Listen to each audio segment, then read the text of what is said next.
Sexuality is a binary system where certain behaviors are thought of as inherently good or bad. We can conceptualize this as a circle. The sex that is in the center is something popularly practiced like heterosexual sex, whereas something like homosexual sex or BDSM might be firmly situated on the outside of that circle.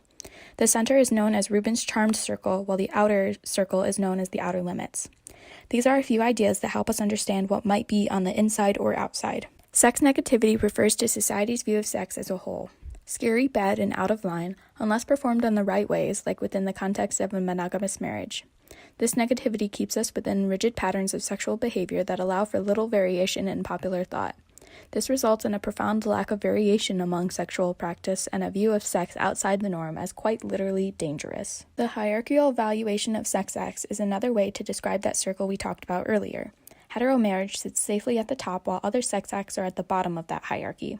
Special social privileges are given to individuals who engage with sexual activities situated closer to the top of the hierarchy. However, the further an individual might recede down the hierarchy of sex, the more fearful those at the top become of non-normal sexual practice crossing the line into even worse sexual acts, such as bestiality or pedophilia.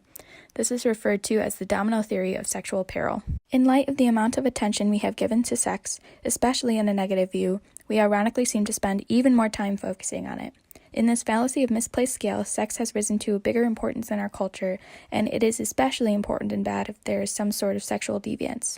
For example, why do we have a sex offenders list but not a murderers? Within our sex-negative culture, the only forms of sexuality that are accepted are strictly straight, married, white, normatively attractive, in private, and for recreational purposes. When individuals venture outside the safety of the center of Rubin's charm circle, they are scrutinized and feared. This can be seen throughout many portions of American society. Interracial romance. Sex between white, heterosexual couples is situated at the top of the hierarchical value of the sex pyramid. But there are few pairings between specific races that are deemed acceptable. For example, white men with a female of any other race. However, heteronormative ideals continue to be the overarching goals that these couples try to achieve, mainly through doing gender properly. So the man acts dominant and the female submissive. Society is mistaken when they believe that the representation of these interracial couples means progress into ending racism and sexism. Rather, it reinforces both while attempting to simplify it into appearances. Gender binary. The gender binary has only two biological identities, and so it leads to a structure of femininity, masculinity, and correct ways to perform both. The oppositeness between them is essential to our system, with gender posing large implications for who a man or woman should be attracted to, and therefore the type of sex that they should have. When individuals operate under this impression, it pushes homosexual activity out of the charm circle. Whether pushing out is in the workplace or our school system, society works to establish heterosexuality as the only possibility of relationship orientation, leading men and women to assume that anyone they come into contact with is heterosexual. Functions such as school dances and men speaking to other men about almost strictly sleeping with women, we understand the deviant sexual activity of homosexuality as inherently bad. Non-normative sex practices. It's not just the identities of these individuals that have sex that are situated in and around the charm circle. Certain sex acts are viewed as acceptable and not acceptable as well. BDSM has largely been dismissed in the public realm, even when void of the association as a sexual activity, just as an activity for leisure. BDSM can offer benefits that reach far beyond sexual gratification, an imperative factor for recognizing that it can be enjoyed through experience and effort, and as pleasurable to some, even if not to all. In identifying the varying ways that we distinguish sex as good only when the desires, behaviors, and identities are a reflection of Rubin's charm circle, we limit the possibility of our sexual encounters being fulfilling for individuals of all preferences. Embracing queerness allows us to view sex as free from identity, and therefore free from qualification and legitimization.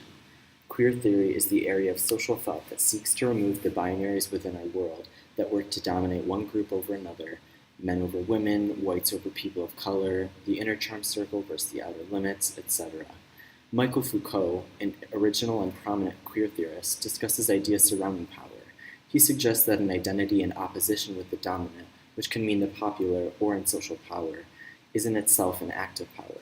Therefore, there is no escaping the grasp of power and dominance within binary relationships of good and bad sex. We need to escape that binary to change that. Our system of language works in specific ways that establish words and associative patterns.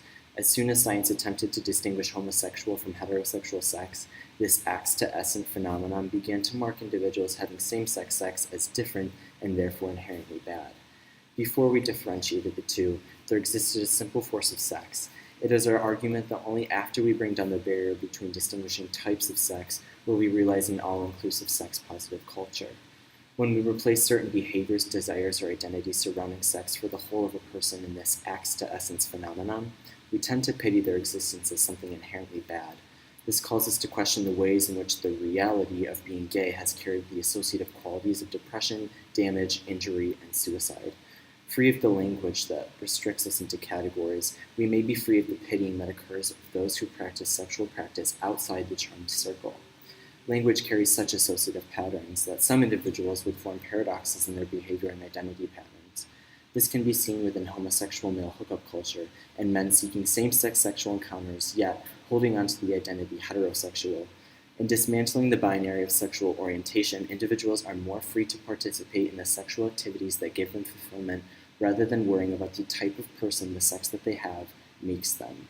Language, no doubt, plays a large role in the construction of our everyday realities, whether it is used to constrain the type of person it is acceptable to have sex with, or the type of behavior it is acceptable to take part in. All the binaries present in Rubin's charmed circle produce a standard for the very exclusive way sex is seen in a positive way within America. In queering our sex system, we break down the language that works to distinguish one group from another, as well as the positive and negative associations with these sex preference groups.